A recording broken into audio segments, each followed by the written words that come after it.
The Galactic Council chamber trembled as Ambassador Krextor of the Dominion Empire slammed his crystalline fist onto the holographic table. The humans are nothing but primitives. One ship means nothing against our 1,000-fleet armada.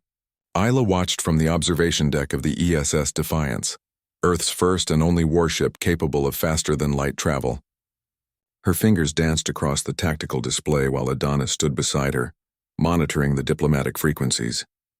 They'd emerged from the void just 3 hours ago, and already the galaxy's 3 great empires were in chaos. "They're still arguing about us," Adonis reported, his voice carrying a hint of amusement. "The Dominion wants to annex Earth immediately. The Collective thinks we're a curiosity to be studied.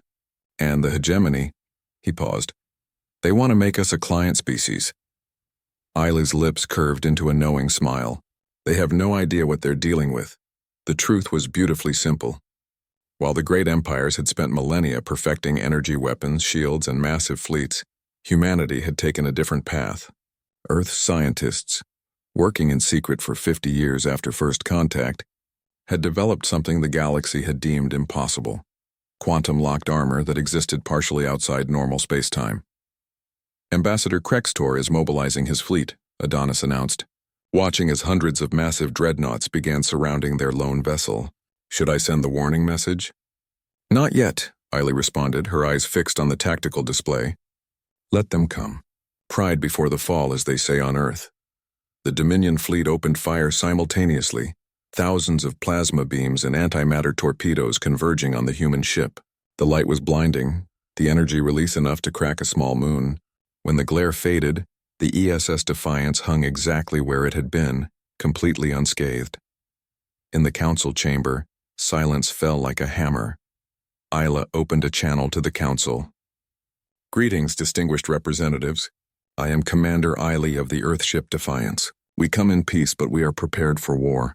Your weapons cannot harm us because we don't entirely exist in the same dimensional space as your attacks. This is humanity's gift. Not superiority through force, but innovation through necessity." The Collective's hive mind representative buzzed with confusion. "Impossible. Our calculations show no species could develop such technology for another 1,000,000 cycles." "That's because you stopped innovating," Adonis interjected, taking over the communication. "You achieved FTL travel, conquered your corners of the galaxy, and then stagnated. You've been using the same technology for thousands of years, just making it bigger, stronger, faster. But humans? We've only been in space for 2 centuries. We couldn't compete with your size, so we had to think differently."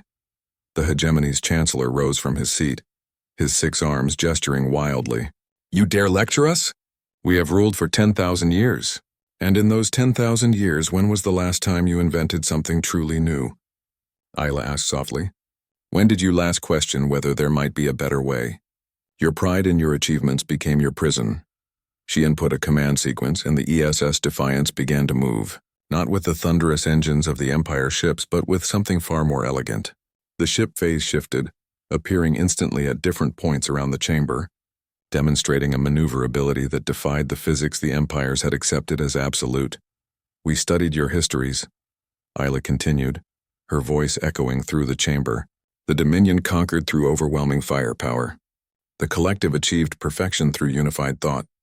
The hegemony built the greatest trade network in galactic history, but then you all stopped. You decided you were the apex of civilization." Adonis pulled up historical data on his console.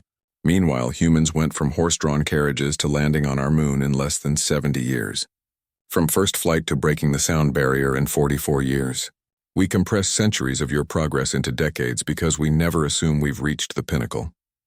The council chamber erupted in angry voices, but they were silenced when the ESS Defiance transmitted a single image: Earth's fleet. Not one ship, but hundreds, all equipped with the same quantum-locked technology waiting just beyond sensor range. "You thought you were dealing with one primitive ship," Iley said, her tone hardening. "But you're facing a species that turned limitation into innovation. We don't want to conquer. We don't want to rule. We want to trade, to learn, to grow alongside you. But if you force our hand..." She didn't need to finish. The implications hung in the air like a sword. Ambassador Krextor was the first to speak, his crystalline form dulling with what his species considered humility. What do you propose?" Partnership, Adonis answered. Real partnership. Not as client species or subjects, but as equals. We'll share our quantum lock technology if you share your FTL drives. We'll teach you innovation if you teach us your histories. Together, we can break the stagnation that has gripped this galaxy. The great empires, powers that had stood unchallenged for millennia, found themselves at a crossroads. Their pride had built magnificent civilizations, but that same pride had blinded them to new possibilities. Now faced with a species that had turned weakness into strength, limitation into creativity, they had to choose, adapt or fade into irrelevance. As the council began to deliberate, Isla turned to Adonis with a grin. Think they'll take the deal? He shrugged, watching the readings on his console. They're proud but not stupid. They'll come around, and in that moment the galaxy changed forever, not through conquest or domination, but through humanity's greatest strength, the stubborn refusal to accept that anything was impossible. The great empire's pride had been their foundation, but it had also been their cage. It took a species from nowhere, from a small blue planet in an unremarkable star system, to remind them that true strength came not from what you had achieved, but from what you were still willing to learn.